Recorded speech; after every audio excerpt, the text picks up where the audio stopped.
चंडीगढ़, पंजाब और हरियाणा में जारी है कोहरे का कहर। मौसम विभाग का अगले 2-3 दिन घने कोहरे का अलर्ट। रेल, सड़क और हवाई सेवाओं की थमी रफ्तार।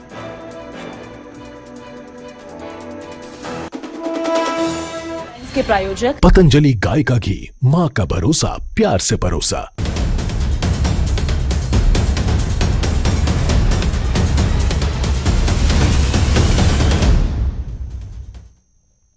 नमस्कार, स्वागत है न्यूज 18 पंजाब हरियाणा में। मैं आपके साथ कुलदीप भारद्वाज। हरियाणा प्राइम की शुरुआत करेंगे बढ़ती ठंड और धुंध के कहर के साथ, जो लगातार 2-4 दिनों से जारी है। हरियाणा के कई जिलों में धुंध पसरी नजर आ रही है। धुंध की वजह से कई ट्रेनों का समय भी बदल दिया गया है। धुंध को लेकर मौसम विभाग का अलर्ट है। अगले 2-3 दिन घने कोहरे का अलर्ट जारी किया गया है। तो लगातार ये कोहरे का कहर और धुंध दिखाई दे रही है। 3-4 दिनों से प्रदेश भर के कई इलाकों में, कई जिलों में घनी धुंध देखने को मिल रही है और विभाग ने भी 2-3 दिन का अलर्ट जारी किया है। 2-3 दिन घना कोहरा दिखाई देगा। मौसम की वजह से ट्रेनों का समय भी बदला गया है। जिस तरह से कोहरा पड़ रहा है, ट्रेनों के समय में भी बदलाव किया गया है और कई ट्रेनें देरी से पहुंच रही हैं, क्योंकि जो है रफ्तार है वो धीमी पड़ती नजर आ रही है कोहरे की वजह से।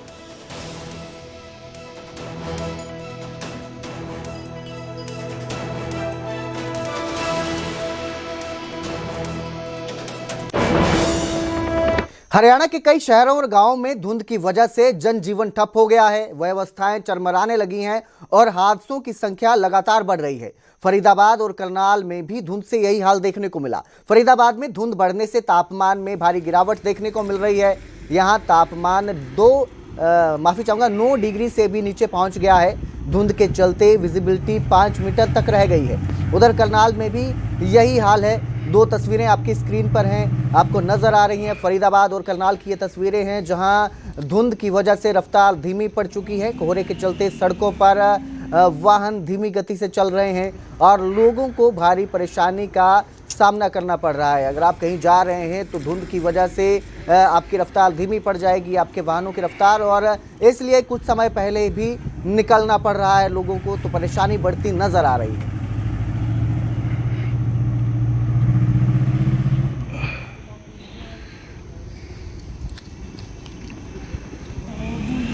2-3 दिन से बहुत ज़्यादा पड़ रहा है जी। कन्वेंस निकलने में बहुत दिक्कत आ रही है।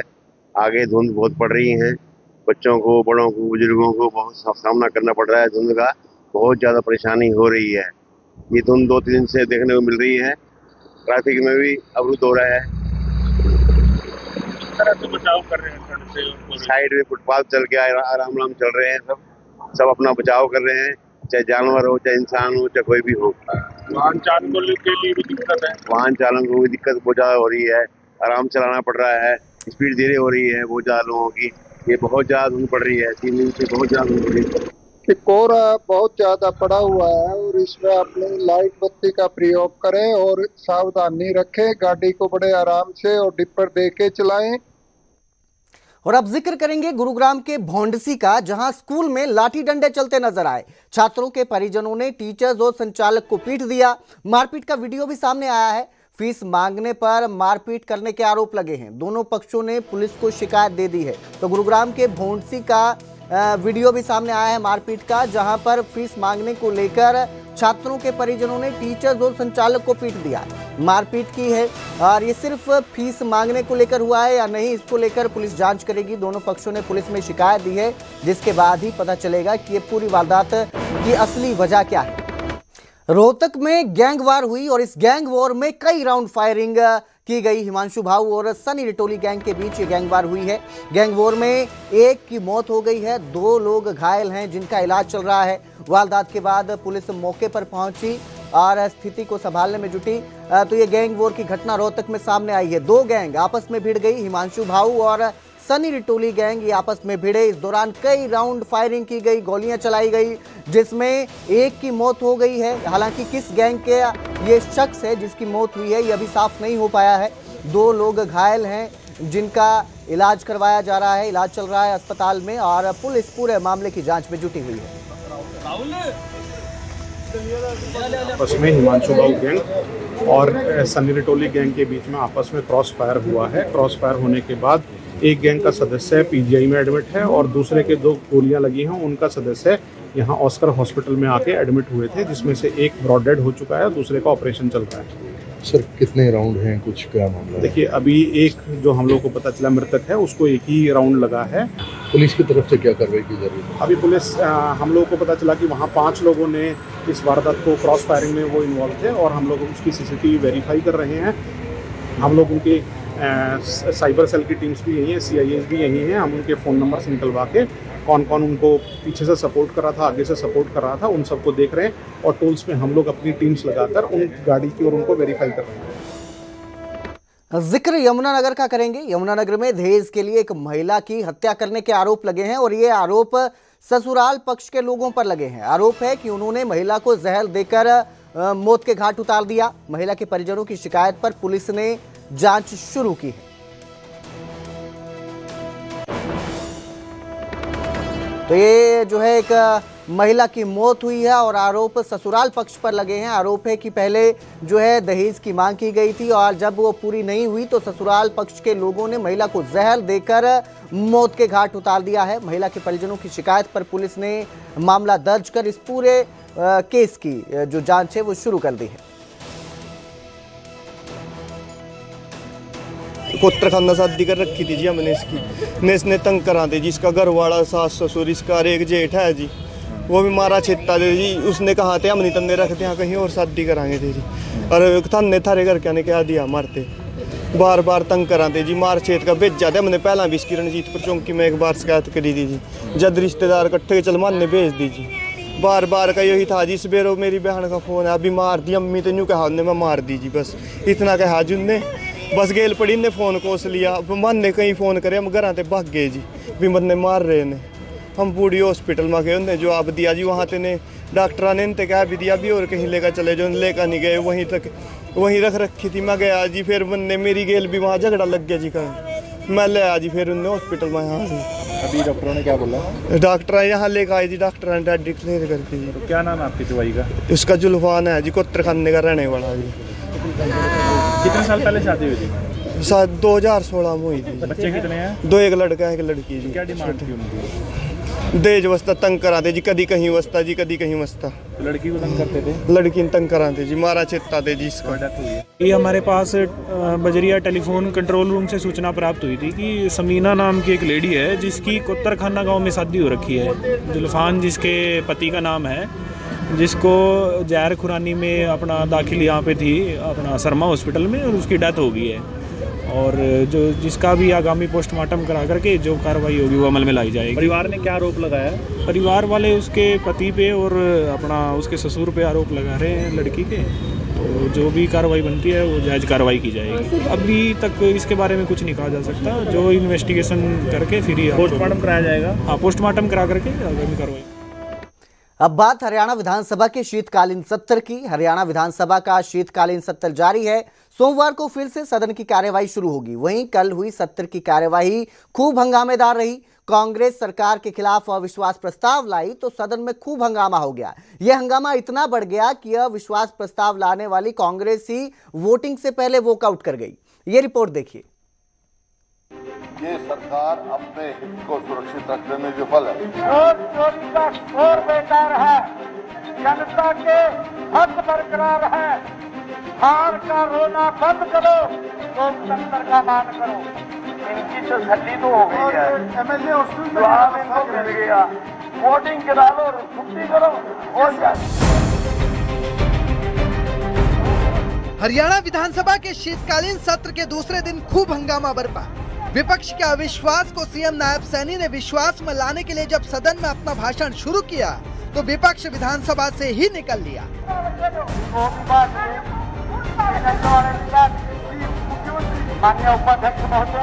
इधर सीएम कांग्रेस के अविश्वास प्रस्ताव में लगाए गए आरोपों का जवाब देते रहे। उधर कांग्रेस विधायकों ने अपना सामान समेटा और चल दिए। माननीय अध्यक्ष महोदय, खेल और खिलाड़ियों को लेकर जो आरोप इस अविश्वास प्रस्ताव में लाए गए हैं, वे बुनियाद हरियाणा की इस गौरवशाली पहचान पर भी सवालिया निशान लगाने का कुप्रयास है। जो देश दुनिया में खिलाड़ियों की धरती के रूप में स्थापित हैं। कांग्रेस ने अपने अविश्वास प्रस्ताव में सरकार पर कई गंभीर आरोप लगाए। इसके साथ ही सदन में कांग्रेस विधायकों ने चंडीगढ़ में विधानसभा बनाने का मुद्दा भी उठाया। खुद नेता विपक्ष भूपेंद्र सिंह हुड्डा अपनी चेयर पर खड़े उठे और सरकार की नाकामियों का चिट्ठा खोलने लगे। ये सरकार अपने हित को सुरक्षित रखने में विफल है।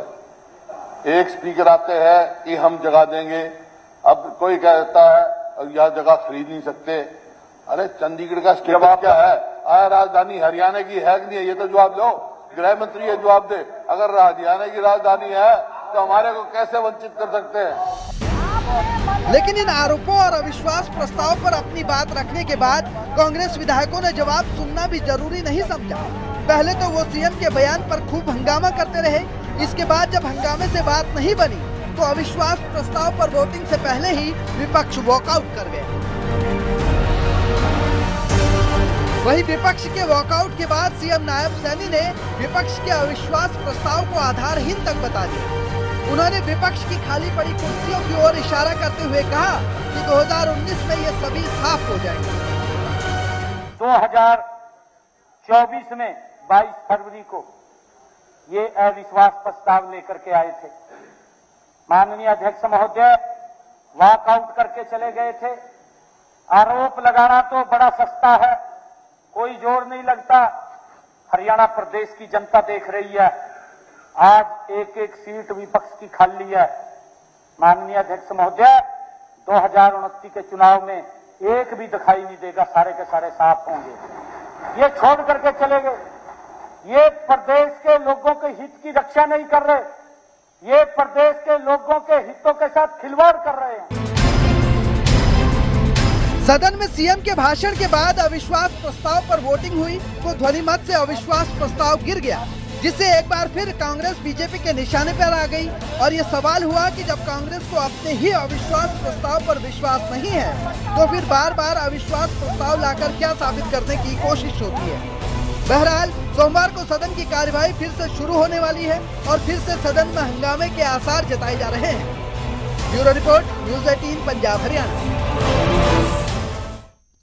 वहीं अविश्वास प्रस्ताव पर चर्चा से पहले ही सीएम नायब सैनी ने अविश्वास प्रस्ताव पर सवाल उठा दिए थे। उन्होंने अविश्वास प्रस्ताव पर भूपेंद्र सिंह हुड्डा के साइन न होने का मुद्दा उठाया और तभी कह दिया था कि इसका कोई औचित्य ही नहीं है। हड़बड़ाहट में लिखा गया। माननीय अध्यक्ष जी, जब मैंने इस प्रस्ताव को देखा तो मुझे ऐसा लगा कि यह प्रस्ताव जल्दबाजी में हड़बड़ाहट में लिखा गया। कोई गंभीरता इसमें मुझे दिखाई नहीं दी। माननीय अध्यक्ष जी, समूचे प्रस्ताव में केवल एक आंकड़ा है, सिर्फ एक आंकड़ा। नएपन की बात करें तो केवल 3 बड़े बड़े नकारात्मक शब्द चुनकर इसमें रखे गए प्रस्ताव में। नकारात्मक शब्द माननीय अध्यक्ष जी। और हां, एक नई बात यह भी है कि इस अविश्वास प्रस्ताव में पहली बार महंगाई शब्द का प्रयोग नहीं किया गया। नहीं तो क्योंकि इनके चुने हुए शब्द होते हैं, और ना चर्चा भी नहीं करी, किसी ने करी वो बताए दो। ये पहली बार है माननीय अध्यक्ष जी, नहीं तो इनके चुने हुए शब्द थे। इसका मतलब ये है जब महंगाई पे शब्द नहीं कोई कराया कि विपक्ष भी मानता है कि मोदी जी के 11 वर्षों में महंगाई के ऊपर बहुत बड़ा अंकुश लगा है, बहुत बड़ा अंकुश लगा है। वहीं सदन में मुख्यमंत्री नायब सैनी ने वोट चोरी के मुद्दे पर कांग्रेस को खूब निशाने पर लिया। सीएम ने राहुल गांधी के आरोपों पर सवाल उठाए और कहा कि जिस विधानसभा में वोट चोरी की बात राहुल गांधी ने की है, वहां पर विधानसभा और लोकसभा दोनों में कांग्रेस जीती है। जिन 2 बूथों का माननीय अध्यक्ष जी जिक्र किया गया, वहां से लोग। और बड़ी खबर आ रही है पाकिस्तानी मीडिया के हवाले से। यह खबर सामने आई है, पाकिस्तान के पूर्व पीएम इमरान खान को 17 साल की सजा सुनाई गई है। इमरान खान की पत्नी बुशरा बीबी को भी 17 साल की सजा है। भ्रष्टाचार के मामले में ये सजा सुनाई गई है। 17 साल की सजा सुनाई गई है। बड़ी खबर आपको दे रहे हैं इस वक्त की, पाकिस्तानी मीडिया के हवाले से ये खबर सामने आ रही है। पाकिस्तान के पूर्व पीएम इमरान खान को 17 साल की सजा सुनाई गई है। इमरान खान की पत्नी जो है बुशरा बीबी, उनको भी 17 साल की सजा सुनाई गई है। भ्रष्टाचार के मामले में ये सजा सुनाई गई है। पाकिस्तान के पूर्व पीएम प्रधानमंत्री जो हैं इमरान खान, उनको ये सजा सुनाई गई है। भ्रष्टाचार के मामले में ये सजा सुनाई है। पाकिस्तानी मीडिया के हवाले से ये खबर सामने आ रही है और इस खबर के हिसाब से जो पाकिस्तान के पूर्व प्रधानमंत्री हैं इमरान खान, उन्हें भ्रष्टाचार के मामले में 17 साल की सजा सुनाई गई है। उनकी पत्नी बुशरा बीबी को भी 17 साल की सजा सुनाई गई है। पाकिस्तानी मीडिया के हवाले से ये खबर आपको दे रहे हैं। तो पाक के पूर्व प्रधानमंत्री इमरान खान को ये सजा हुई है। भ्रष्टाचार के मामलों को लेकर ये सजा सुनाई गई है। इमरान खान की पत्नी को भी सजा हुई है और दोनों पति पत्नी को 17 साल की सजा जो है वो सुनाई गई है। पाकिस्तानी मीडिया के हवाले से ये खबर सामने आ रही है। तो पाकिस्तानी प्राइम मिनिस्टर, पूर्व प्राइम मिनिस्टर हैं इमरान खान, उनको ये सजा हुई है। 17 साल की सजा सुनाई गई है। उनकी पत्नी को भी सजा सुनाई गई है। दोनों पति पत्नी को ये सजा सुनाई है। भ्रष्टाचार के मामले में ये सजा सुनाई गई है। पाकिस्तान के जो पूर्व प्रधानमंत्री हैं इमरान खान, आपको बता दें इमरान खान को लेकर ये भ्रष्टाचार का मामला चल रहा था और भ्रष्टाचार के मामले में अब ये सज़ा सुनाई गई है। दोनों पति पत्नी को ये सज़ा सुनाई गई है। पाकिस्तान के पूर्व प्रधानमंत्री हैं, भ्रष्टाचार के मामले में सज़ा सुनाई है। 17 साल की सज़ा सुनाई गई है। उनकी पत्नी, उनको भी सज़ा सुनाई गई है। पाकिस्तानी मीडिया के हवाले से ये खबर सामने आ रही है और इस खबर के मुताबिक पाकिस्तान के जो पूर्व प्रधानमंत्री इमरान खान हैं, उन्हें सज़ा सुनाई गई है और ये सज़ा भ्रष्टाचार के मामले में सुनाई गई है। इमरान खान और बुशरा बीबी दोनों को 17 साल की सज़ा सुनाई गई है और पाकिस्तान की एक विशेष अदालत ने तोशखाना 2 मामले में ये सज़ा जो है सुनाई है। 17 साल के कैद की सज़ा सुनाई गई है। पाकिस्तान की विशेष अदालत में जो है ये निर्णय लिया गया, ये सज़ा सुनाई गई है। ये फैसला FIA संघीय जांच एजेंसी की विशेष अदालत ने सुनाया है और पाकिस्तानी मीडिया की खबर के मुताबिक ये मामला महंगे आभूषण सेट की खरीद को लेकर जुड़ा हुआ है और भ्रष्टाचार से जुड़ा ये मामला है। ये फैसला सुनाया गया है और अदालत ने इमरान खान को 17 साल की सज़ा सुनाई है।